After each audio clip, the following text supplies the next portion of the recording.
and we get triggered and we notice, I'm freaking out, and we have a feeling, and then we run from that feeling. Because I always say, if you don't show up for what's up, it's going to keep showing up. Even beneath this rage, and even beneath this trauma, and even beneath this anxiety, there's more, and it's shame.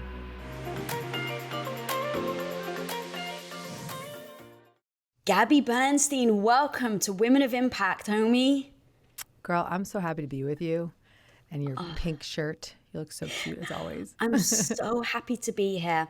Your book is freaking amazing, and there's things that I've pulled from it that just knocked me for six. And where I want to start is, don't call me crazy.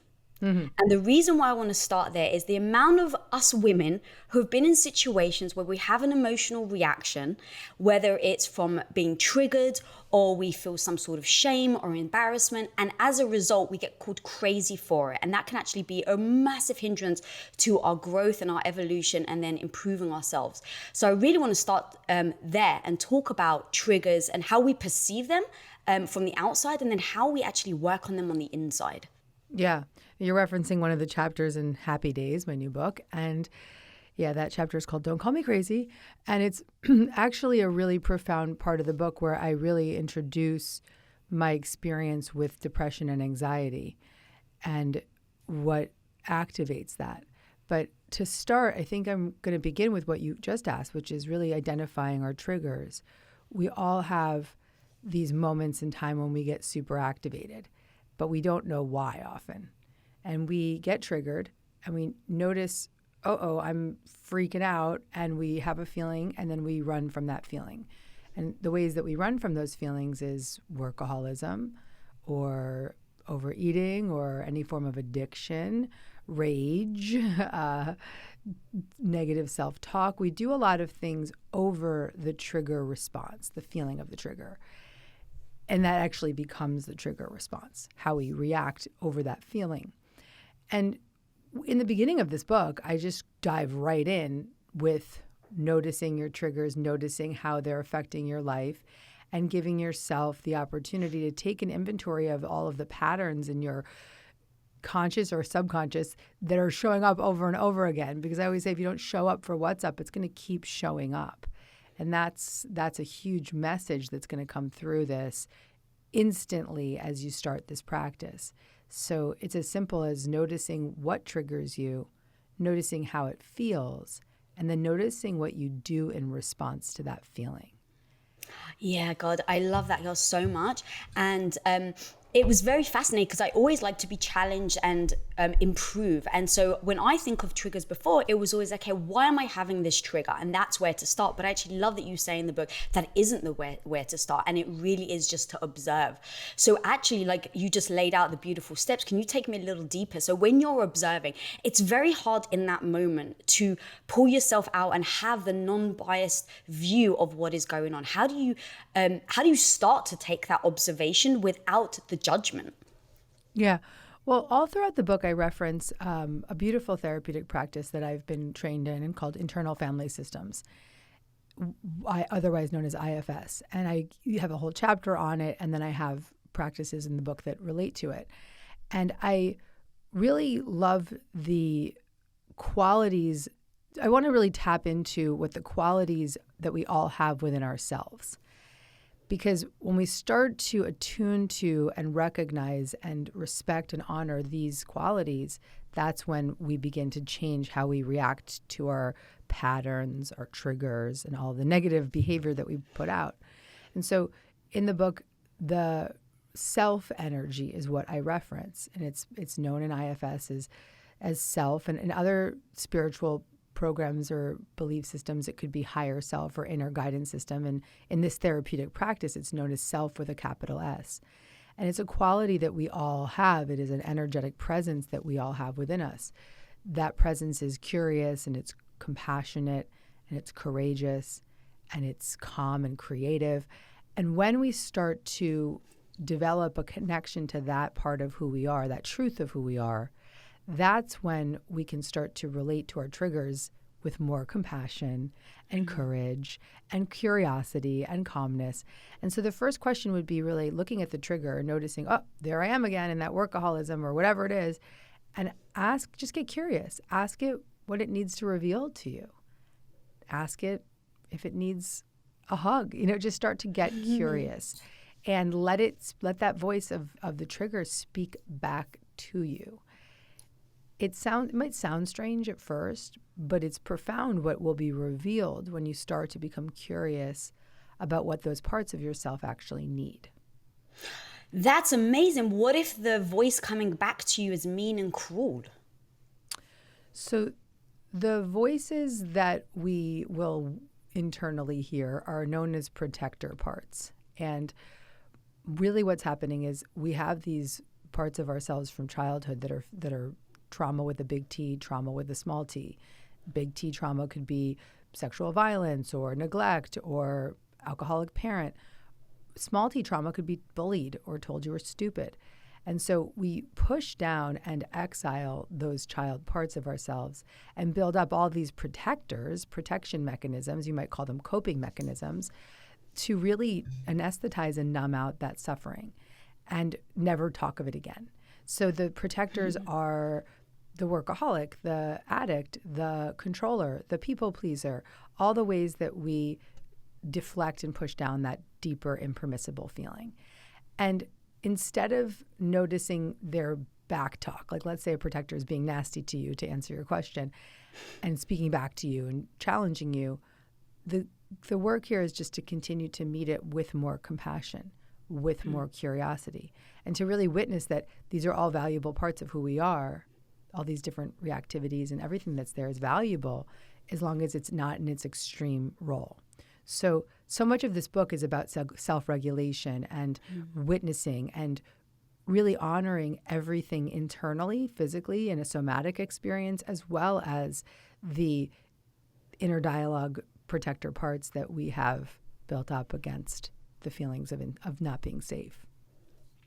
Yeah, there were some super freaking powerful moments. If you don't mind, we dig a little deeper into certain stories that you told that I was like, I really felt it. And so your entire history and everything you've done and just the amazing content you've created and the books and everything that you've ever done is very much guided with spirituality. And you haven't spoken about medication.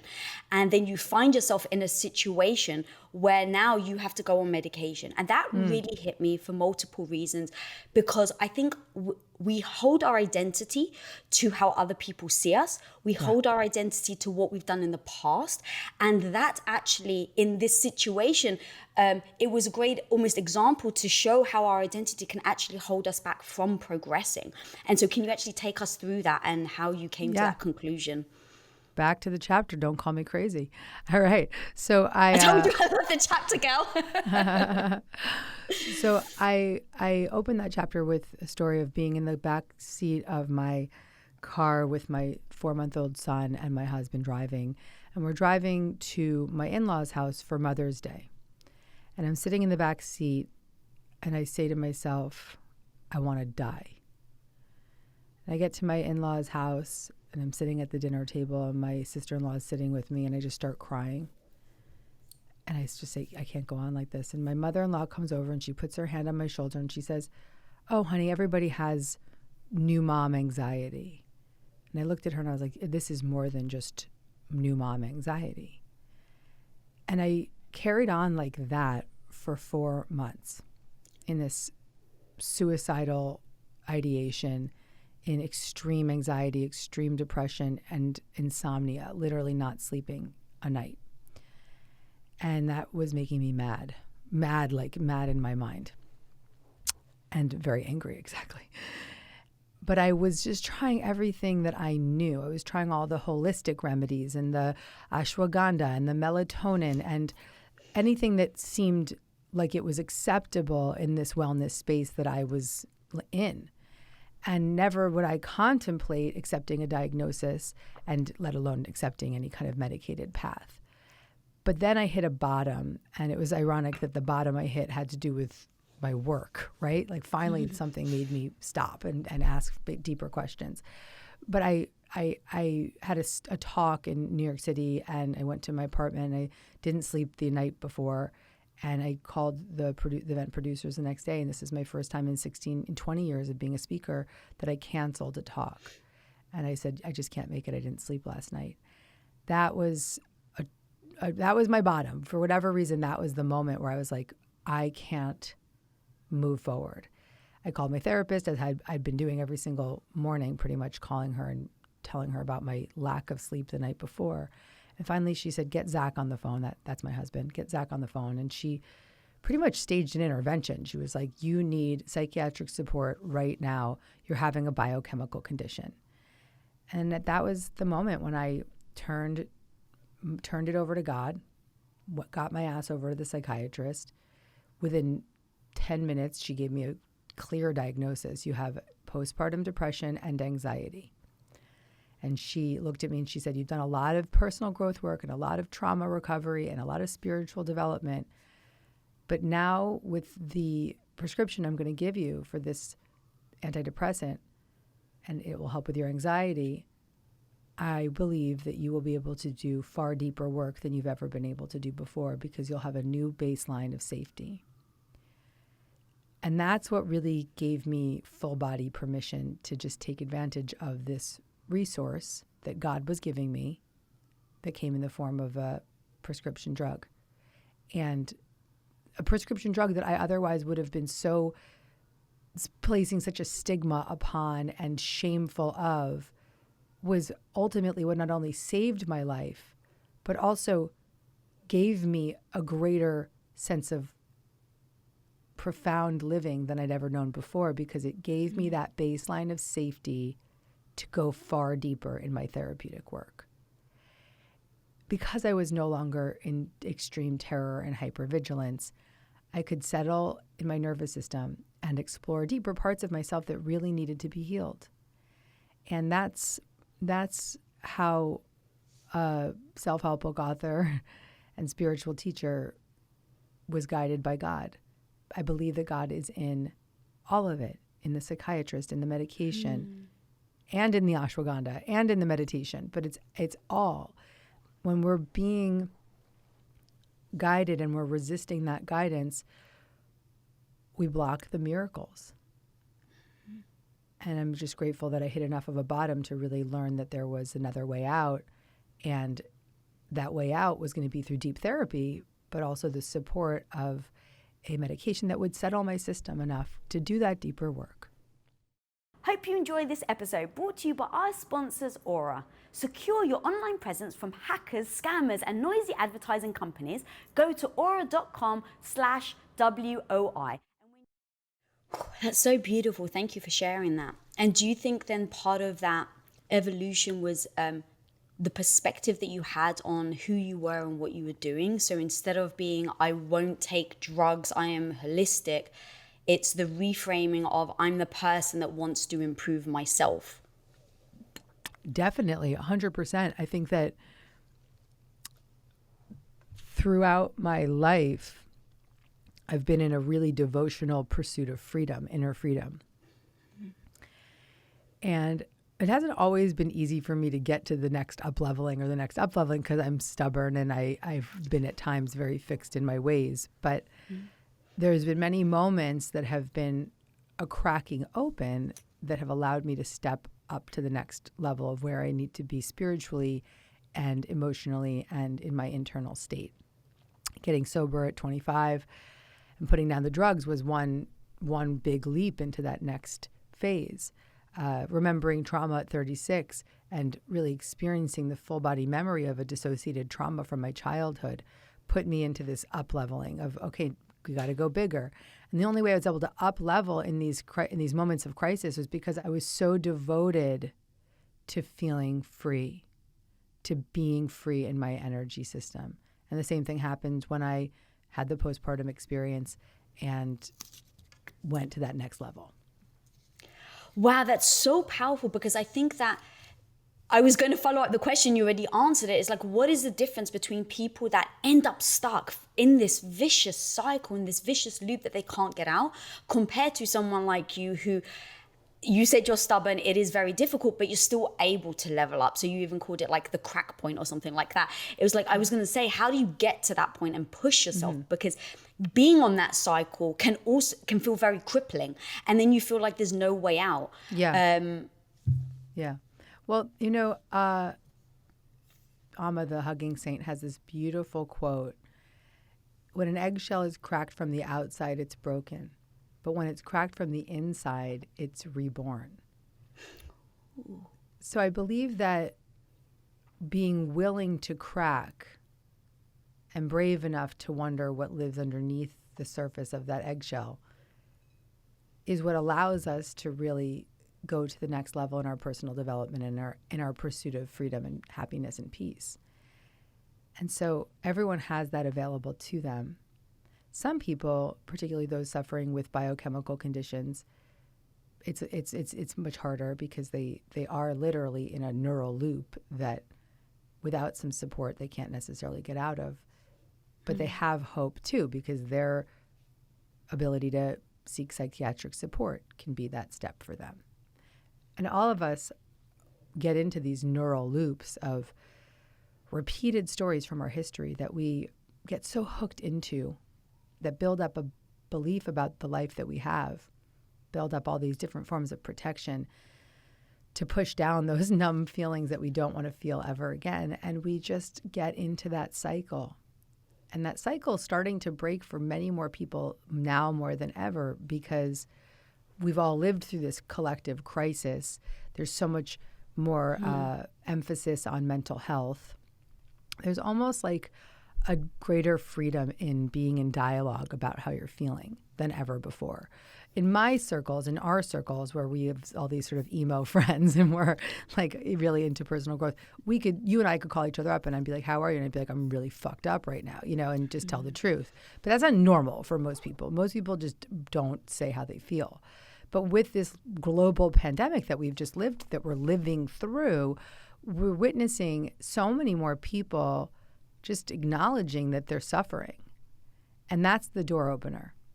The moment that you acknowledge your suffering, you open an invisible door to receive guidance.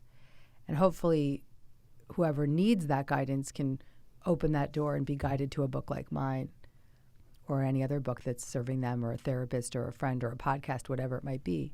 There's never been a better time than now for people to experience this type of awakening, because we need it now more than ever. We need to feel safe in our body. We need to release the stories from our past. We need to know how to self-regulate our energy and our anxiety and our depression. We need to know when to seek greater counsel and support. And we need tools. Oh, and that's why I freaking love it so much, is that it's giving the tools and the tips. And as I mentioned earlier, it's depending on where you are, this is my advice. And so it really does cover multiple different levels to meeting someone where they really are versus saying, okay, this is where you are. And I really love that. And it's so beautiful. The one thing that, as you were talking, I think about, from the outside, things like drugs, alcohol, seem as like an obvious vice that people go to, and you kind of know instinctually that if you're doing it more and more, that maybe it's become a problem. But you also talk about one thing that we as humans do, that you've done many times, is seek other relationships as the crutch. And I actually have a quote of yours about being alone, and then the fear of us being alone is sometimes too difficult. And I pulled a quote. It says, "I thought that a partner could fix my pain and make me whole. I turned my boyfriends into God. The fear of not having a boyfriend was so debilitating that I spent years in relationships with people who weren't right for me, simply to avoid being alone." Yeah. Talk to me a bit about that, because I think it's so sadly common.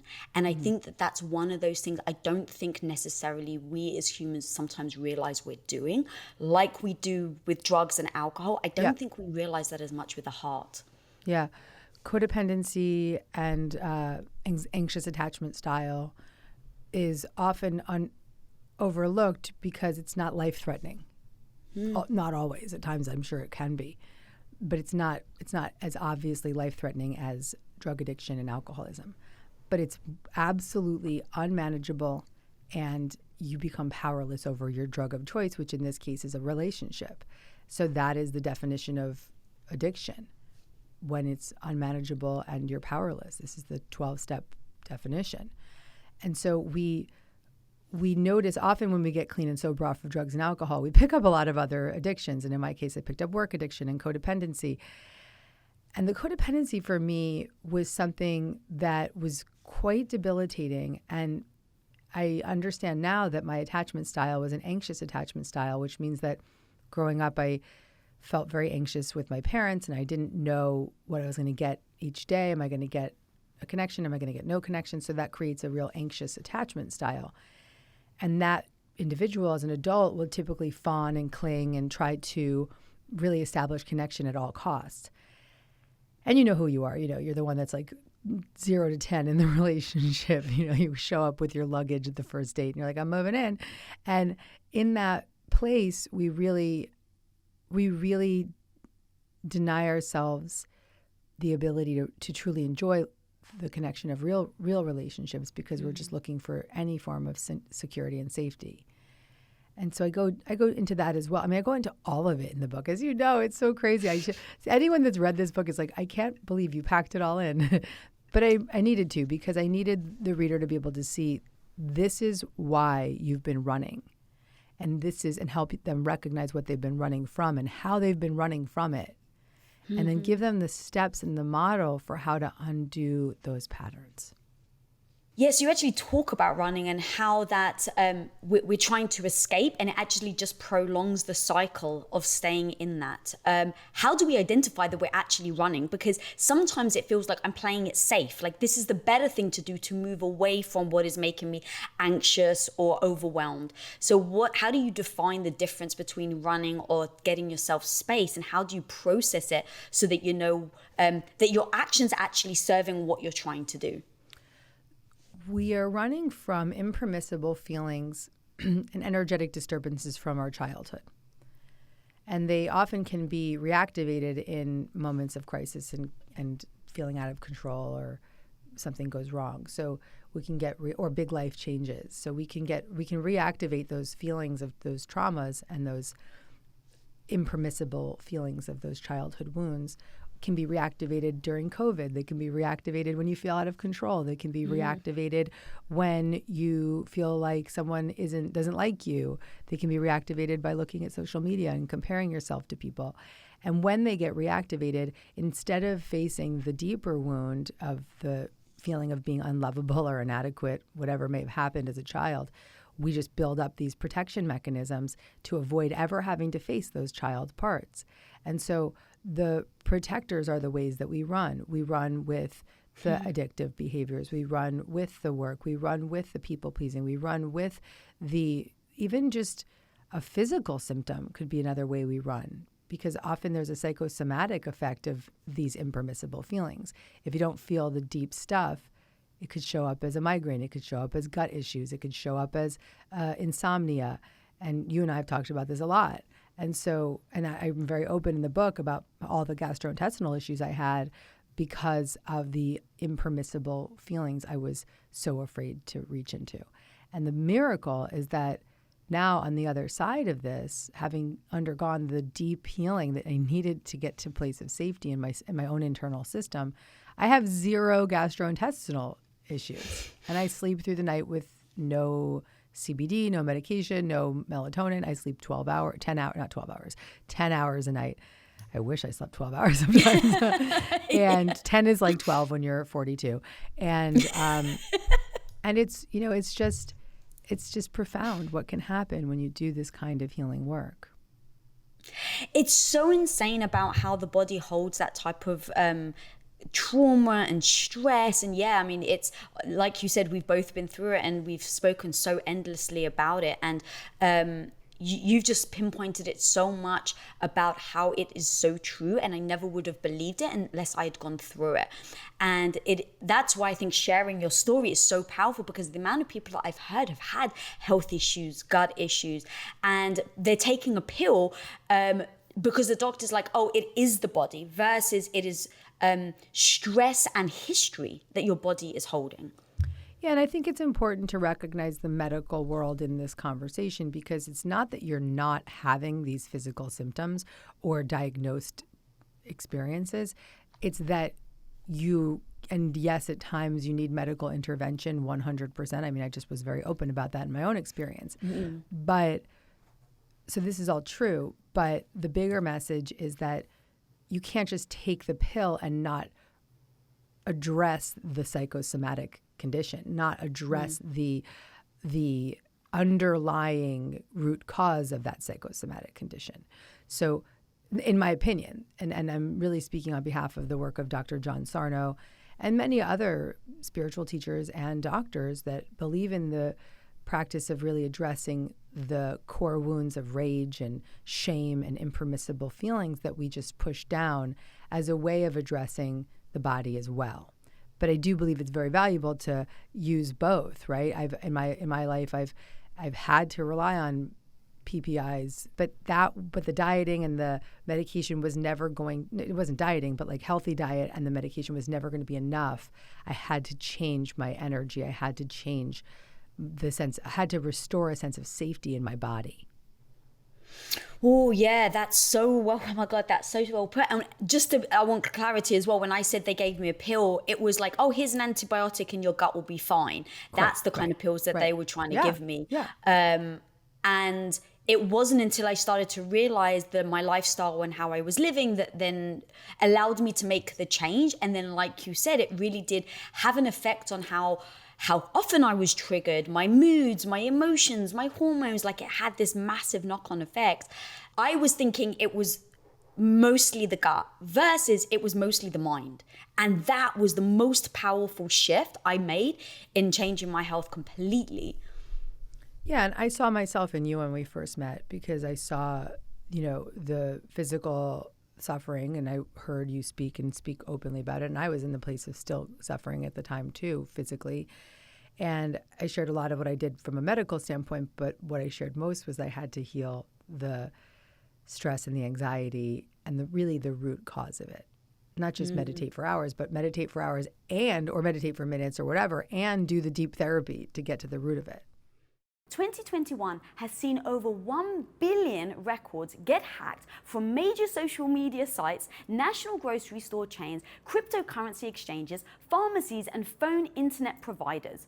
If you're a user of any one of these companies, there is a chance your personal data has been compromised. Aura scans the dark web looking to see if your emails and passwords have been leaked and will alert you if it finds anything at all. Aura's apps will also protect your devices from malware and encrypt your Wi-Fi connection so you can shop, bank, and stream online completely securely. Aura keeps you in control and guides you through solving any issues. So if you want to secure your online presence from hackers, scammers, and noisy advertising companies, go to aura.com/WOI. Yeah, actually, there's something you mentioned in the book that I was like, oh my God, like the amount of us that do this is so common. And I love that you just call it out. It's like you addressed the shame that you had of your shame. Oh, yeah. So talk to me about that, because it's so freaking true, girl. We all do it. Yeah. Well, shame is the most impermissible experience, is the most impermissible feeling. It's so buried, so deep. I write about how I didn't even know I had shame until I was like 37. I was like, I don't have shame. Are you kidding me? I was running from shame for my entire life. And it is the shame of having shame. There's sort of this deeper rooted feeling of, I can never face into that because it's so terrifying. I believe that shame is the most shut down and most impermissible, especially when the shame comes from trauma or sexual abuse or especially when you're a child, because what it says, the shame is really saying, this didn't happen to me. This is something that I did to make it happen. And even though that is completely untrue, it is what the kid takes on. It's what the child takes on. The belief Can you system explain why?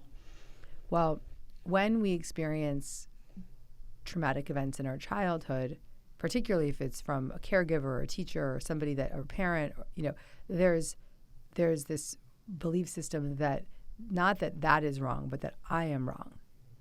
We take on the burden of the other. We don't have the adult processed self to really show up and say, no, this is not me. This is somebody else. We take on the shame of that other person and the experience. We also don't have the methods and mechanisms for processing that trauma in our body or even in our storyline. And we have to really honor our inner child and all of our inner children and give so much respect and love, because when they became activated as children, whether it was small T trauma or big T trauma, they didn't think they had anywhere to go. And so they just stuffed it down and moved forward and then built up all these protection mechanisms for stuffing it down more. So we have to really take a moment, even just right now in this moment, send those inner children just so much compassion and so much love and respect and just calmness, and say, I'm proud of you for getting to where you are, and I want to do more for you. Thank you for explaining that. That was, it's hard to really let things like that sink in, and to think that, young kids right now, how do we help them? Because everything we're talking about is as an adult looking back.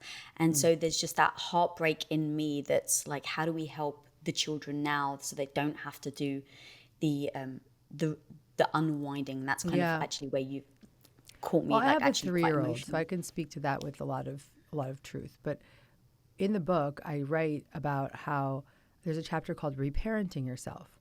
And I write about how at the beginning of the pandemic, I was deep in with the work of Dan Siegel, who is a profound child psychologist, and just really, really blows my mind with the techniques and methods for really soothing children and honoring them and helping them feel seen and secure. Everything that so many of us didn't get when we were children. And I started thinking about it, and I was like, these methods are really working with Oliver. What if I started to apply them to myself? What if I started to use these practices in my own life, focusing on seeing myself, seeing my child parts, soothing those child parts, and helping to create a secure environment for those child parts, making them feel safe? And how could I do that? I can meditate. I can eat healthy food. I can go to my therapy. I can talk and write and journal with these parts. And so noticing the ways that I could be as respectful to my own inner children as I am to my son was really profound for me. And how can we help our kids right now? First, do the work on yourself. Because all the shit that we dealt with as children and that we've been running from, we're just projecting right back onto our own children. And so the more we put that oxygen mask on first and do our own work, the more ease we will have showing up for our children. And my son's in a perfect age to be my best guru ever, because he is tantruming all the time and kicking and, wanting to test our limits all the time. And the only response I have is steadiness and calmness and co-regulation of just letting him know that my presence is enough to bring him back to a place of feeling safe. And then doing no drama discipline. It's like picking him up, taking him out of the room, and just gently saying, I'm not going to allow you to do that. What could you do instead? And doing it again and again and again and again until he gets it, because no amount of yelling is ever going to help a child change. And that's a whole other podcast that we could do. I know. I was going to say, that's also another book you could write, girl. It's just definitely coming, girl. Mm-hmm. Yeah, buddy. That's so powerful. Oh my God. Okay, so once you've processed then your past and your history and then the shame, how did you start to identify that you were shaming your shame, and that's how you just kept being on this wheel of the spinning wheel, the hamster wheel? Well, by recognizing my shame, I recognized my shame I was leading a talk and with 2 other women, and it was about different modalities for healing these kinds of wounds. And I was sitting in on the workshop that one of the other teachers was leading. So I was in the audience, and we were doing a shame workshop. And I was like, oh, okay, I guess I'll just like be a good teacher and work with somebody in the classroom. Little did I know it was going to be for me. And I'm sitting there and I'm like 37 years old, and I'm realizing for the first time that I have so much shame, so much unresolved shame. I believe that shame work is the most profound and safe to be done with therapeutic support. At first, there are plenty of practices in the book about our shame response and the way that we react to shame. And so the point is really just to raise the awareness, and then to do the deeper work on shame, I believe really requires some handholding, because it's so terrifying to our entire nervous system that if you jumped into it too fast, you could go into a real panic. And so you want to be really gentle in that connection to your shame. Yeah, you talk about honoring your feelings a lot, and kind of going back to something that we were talking about earlier is how very often I think when something makes us uncomfortable, we want to run from it. We want to move away from it. And it's the idea that you actually need to be okay with getting uncomfortable. And it is the getting comfortable with being uncomfortable is exactly what allows you to improve and get better. And I'm always thinking, though, that in the moment, it just doesn't feel right? It doesn't feel comfortable. And so it's like, why the hell am I doing this? It would be much easier for me to walk away and turn my back to it. And so even though I know, I've been watching the podcast and, been hearing, people talk, it's like, it doesn't feel good. So I'm going to turn around. I'm always trying to think about what that thing is that allows people to feel the service that it would do to them by staying. Well, there's a truth that not everybody's ready right away. I believe that our nervous system and our internal guidance system is always aware of what we are capable of feeling in that moment in time. I had been working for over a decade as a spiritual teacher. I'd written over 6 or 7 self-help books. I'd been on Oprah. I'd had a lot of experiences in my life of being a profoundly helpful person in the world. But before that age of 36, I didn't even know what it was I was running from. I didn't even know, I didn't have any conscious awareness of these experiences from my childhood. I was just running. So we can live life and we can coexist with these feelings for as long as we need to until we become safe enough to reveal the truth. And I actually asked my therapist, I said, why did I remember this now? And she said, because you've done so much work to get to a place where you were safe enough to remember. And so if somebody may not need to recall a dissociated memory, but they may not be ready to face into some of these experiences until the right moment. And that's why this book is so gentle in the way that I guide the reader, because I say over and over, this might activate you, and I want you to come back to it in a year or whatever it is. I don't want you to go there right now because it's going to be too much for you. And so you can experience this book from wherever you are in your desire to feel free. And that's really all that's required of the reader, is a desire to feel free. Did you feel it then in that moment where you sat with that person at that event, or was it completely unexpected, but because you had done all the work, it was the right moment and the right questions and the right person? Well, it was a stranger. I don't even remember who it was. I don't remember the exercise, but I do remember that was the moment in time where I had an aha moment of, oh, even beneath this rage and even beneath this trauma and even beneath this anxiety, there's more, and it's shame. Rage is such a powerful emotion. How do you get past that to see anything beyond it? In the book, I have a practice called Rage on the Page. It's a gift of a practice that I learned through a girlfriend named Nicole Sachs, who also studied with the doctor I mentioned earlier, Dr. John Sarno. all about those psychosomatic conditions. And I did an interview on her podcast, and I was like, Nicole, I'm having all this TMJ. And she said, okay, well, do this practice. I call it journal speak. And write for 20 minutes about all the things that are up for you, all the anger, rage, whatever needs to come out, and then meditate for 20 minutes. And then in true Gabby style, I just made it my own. So I added binaural music, which is music that stimulates both sides of the brain to really help you unlock this greater window of tolerance for the What type of music is it? Sorry, can you explain that it's again? Bilateral brain stimulation. It's called EMDR music or binaural music. EMDR, which I write about in the book, is also known as eye movement desensitization and reprocessing. And so the EMDR part it's a whole other therapeutic practice, but there's ways to stimulate both sides of your brain while you're thinking about a trigger or an emotional disturbance. And that helps open up the brain's window of tolerance to reprocess the experience, whether it be an old experience, a new experience, or a new experience that's mirroring an old experience. So that's how it works with buzzers in either hand or either ear, or even this music that I'm referencing, which it just sort of makes a tone in one ear and a tone in the other ear.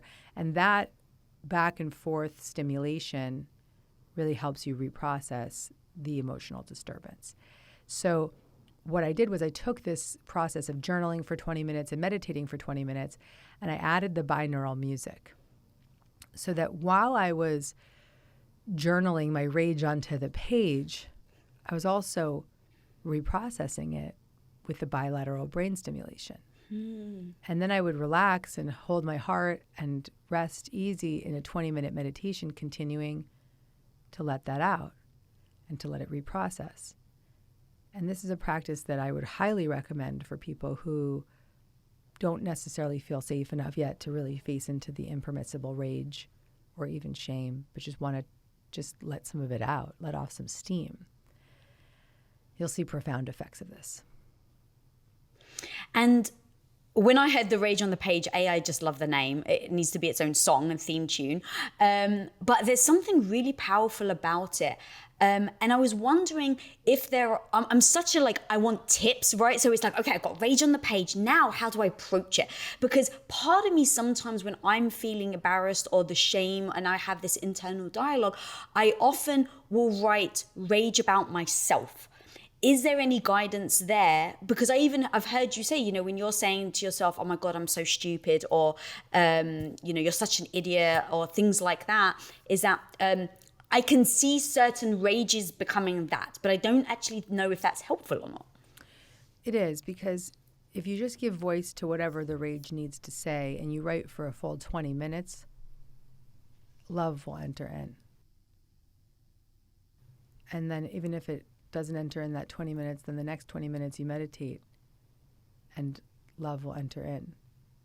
So if you go for it and you do a full 40-minute practice, you're clearing the space to listen to that voice of love within yourself, that voice of self with a capital S.